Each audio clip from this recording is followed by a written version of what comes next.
Bonjour donc mes chers élèves du deuxième bac, toutes les options internationales, SVT, PC, agronomie, sciences maths. Je continue donc mes séries de vidéos concernant donc l'expression de l'information génétique. Dans cette vidéo, Inch'Allah, on va parler de la relation ADN-ARN. Alors, dans la vidéo précédente, on avait dit que l'intermédiaire entre le noyau, l'ADN du noyau et les ribosomes qui se trouvent au niveau du cytoplasme est l'ARN messager. Alors, on va voir dans cette vidéo comment se forme l'ARN. Alors, on va résoudre certaines activités ici.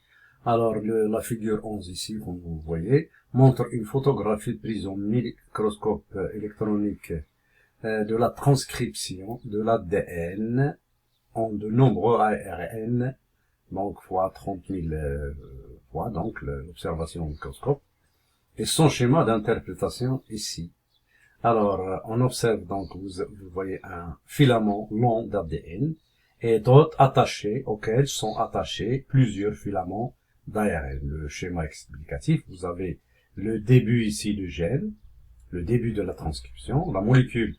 Alors, responsable de cette transcription, c'est l'ARN polymérase, ici en rouge. Vous avez beaucoup de brins d'ARN messagers qui sont en train de transcrire donc le filament d'ADN. Donc, vous avez ici un espace non transcrit, début du gène suivant, voilà.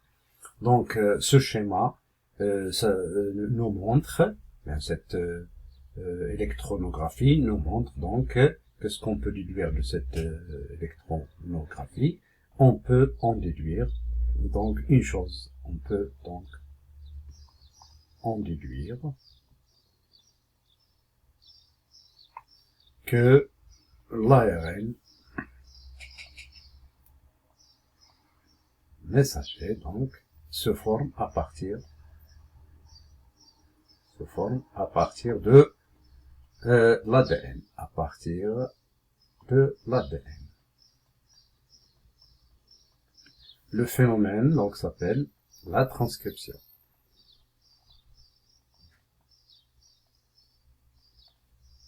Est appelé transcription. Voilà. Transcription. D'accord? Alors, quel est le mécanisme donc de la transcription? La figure donc, cette figure donc, la figure 13, montre la transcription de l'information de l'ADN en ARN messager. Donc, le phénomène s'appelle la transcription al-istinsar.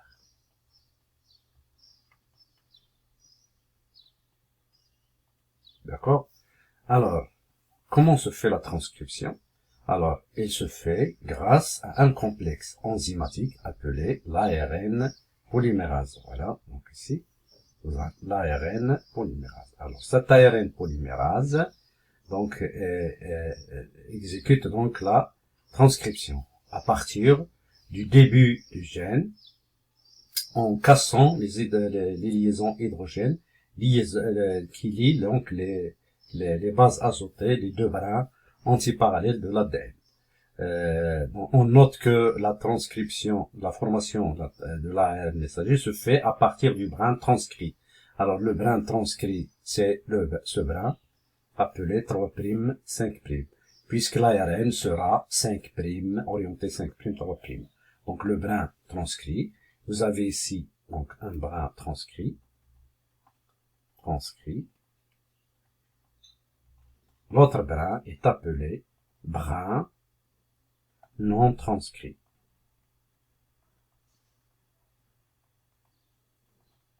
De l'ADN, bien sûr. D'accord? Donc, la transcription, il se fait grâce à un complexe enzymatique appelé ARN polymérase, qui casse, donc qui ouvre là, au niveau du début du gène, de la transcription du gène. Donc, on ouvre la molécule d'ADN, en cassant les liaisons hydrogènes qui lient les bases azotées, les deux brins antiparallèles de l'ADN. Et en même temps, ce complexe enzymatique rassemble donc les nucléotides qui vont être complémentaires du brin transcrit Voilà. Dans le sens, bien sûr, 5', 3'. D'accord? Bien sûr, en respectant la complémentarité des bases azotées. Donc les phases, donc la transcription, donc les phases de ce phénomène, voilà, sont, alors, le complexe enzymatique, donc le complexe enzymatique, l'ARN polymérase,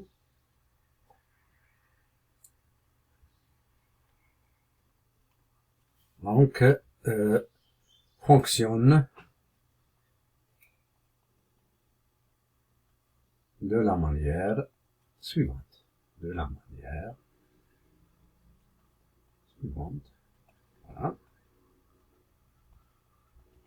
Donc, l'ARN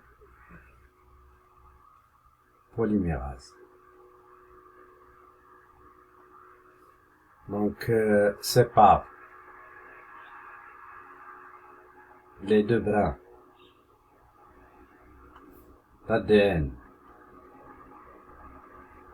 antiparallèles.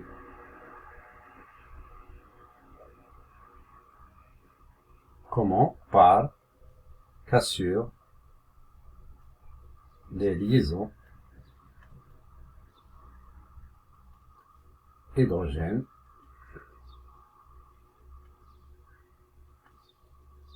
liant les bases azotées, bien sûr à partir du début de transcription, à partir du point d'initiation de la transcription, d'initiation. Attention, ici c'est le point d'initiation,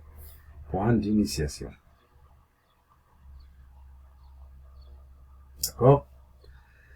En même temps,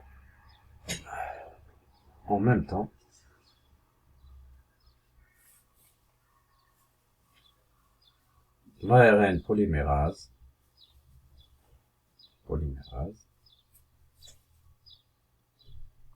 voilà, rassemble les nucléotides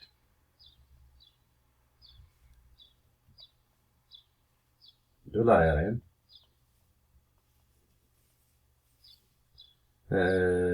dans le sens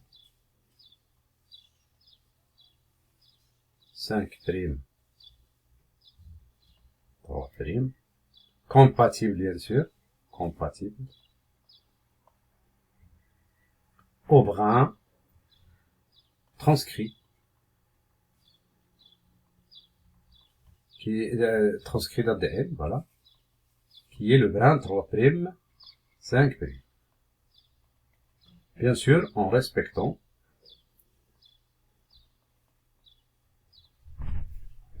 donc la complémentarité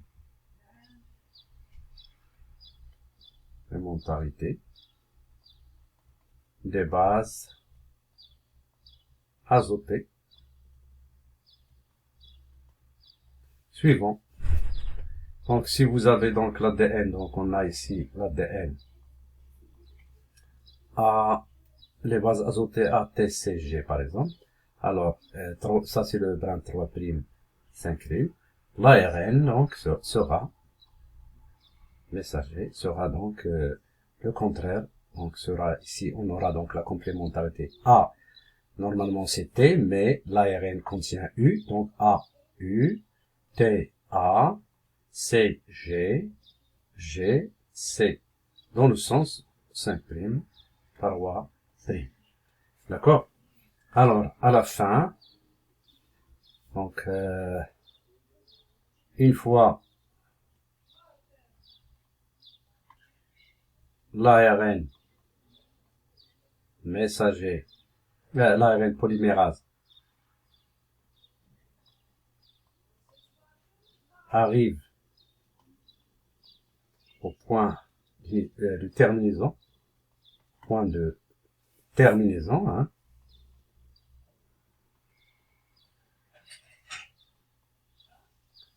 Voilà, il y a donc libération de l'ARN. Libération de l'ARN messager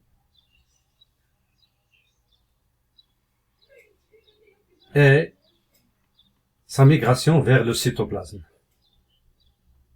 qui va migrer vers le cytoplasme, c'est-à-dire le lieu de la synthèse des protéines. Cytoplasme. Je m'excuse. D'accord.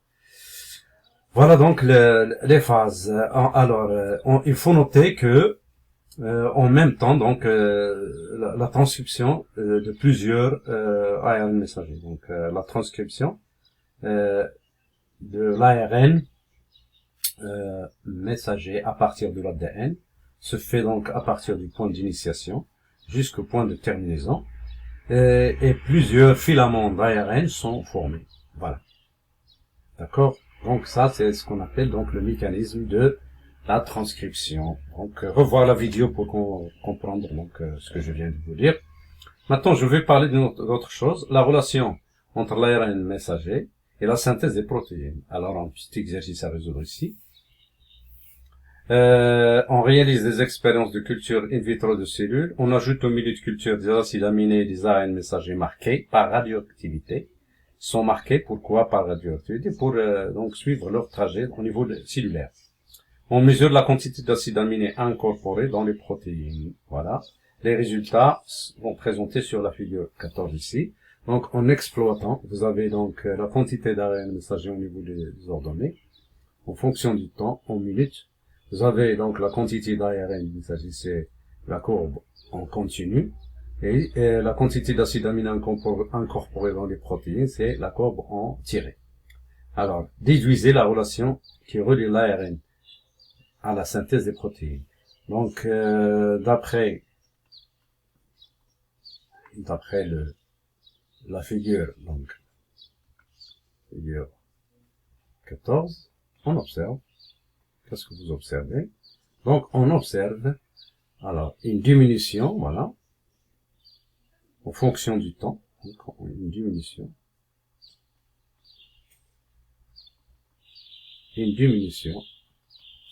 de la quantité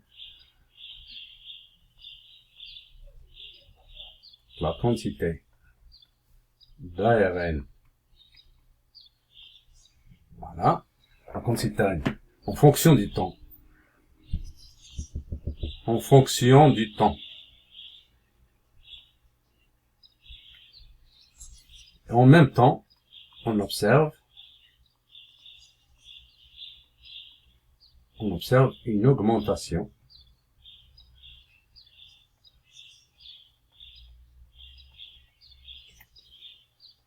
des acides aminés, incorporés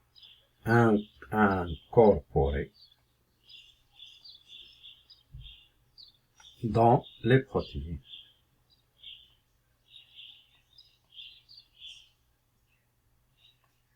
Voilà. Donc, qu'est-ce qu'on peut déduire de ça? Déduction. Alors, tout à l'heure, on avait dit que l'ARN messager, il se forme par transcription au niveau de l'ADN, quitte le noyau et se dirige vers les ribosomes au niveau du cytoplasme. Et on voit ici donc que la quantité d'ARN messager diminue avec le temps jusqu'à la disparition. Et en même temps, on note une augmentation donc de la quantité des acides aminés incorporés dans les protéines. Donc c'est l'ARN, donc on dit que c'est l'ARN messager, donc induit donc l'incorporation des acides aminés. Donc l'ARN messager induit l'incorporation. Voilà. Des acides aminés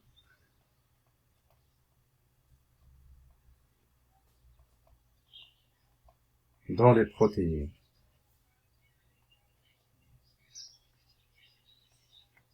Et donc, il induit la synthèse des protéines. Ces protéines qui sont responsables de l'apparition des caractères héréditaires. Voilà. Donc, j'espère, mes chers élèves, que vous avez donc compris le mécanisme de la transcription, la synthèse de l'ARN messager à partir de l'ADN et la relation qui lie donc cet ARN messager avec la synthèse des protéines. Voilà. Donc, abonnez-vous à votre chaîne, c'était plus qu'à Bonjour, Inch'Allah, que